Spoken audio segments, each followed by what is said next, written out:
Impian masyarakat Kabupaten Musirawas untuk memiliki stadion olahraga akan mulai terwujud. Hal tersebut ditandai dengan dilaksanakan peletakan batu pertama oleh Gubernur Sumatera Selatan, Haji Hermanderu, yang didampingi oleh Bupati Musirawas, Haji Hendra Gunawan, yang bertempat di Desa Muara Beliti Baru, Kecamatan Muara Beliti, Kabupaten Musirawas.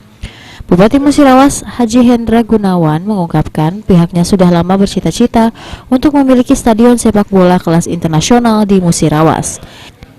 Cita-cita tersebut direalisasikan melalui APBD Musirawas tahun 2019 sebesar 4,7 miliar untuk pembangunan lapangan sepak bola ini.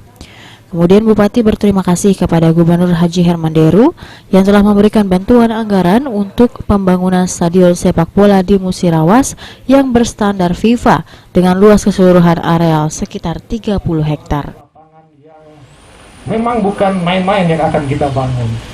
Di tahun 2019 melalui APBD Kabupaten Musirawas kami memulai membangun lapangan ini dengan anggaran kurang lebih 4,5 sampai 47 yang saya minta memenuhi standar PSSI dan juga standar FIFA.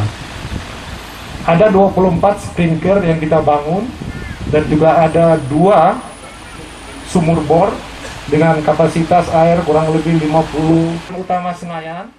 Gubernur Sumatera Selatan Haji Hermanderu kagum dengan Bupati Musirawas Haji Hendra Gunawan karena mempunyai ciri khas dan perhatian luar biasa terhadap sepak bola yang ada di Musirawas. Apalagi di Musirawas sudah timbul bibit sepak bola, bahkan ada yang sudah masuk ke timnas Indonesia.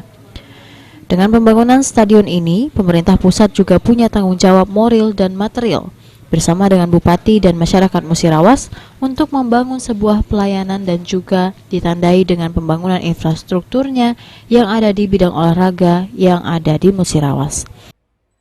Musirawas sudah kita tetapkan sebagai kampung bolanya Sumatera Selatan atas permohonan Bupati dan segala kelayakannya.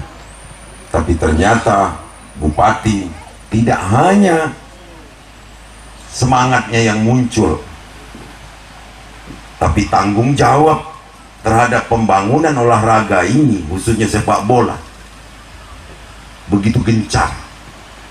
Dari membangun sendiri sampai meminta bantuan kepada pusat, provinsi, karena tanggung jawabnya kepada masyarakat. Adi Arianza, PAL TV.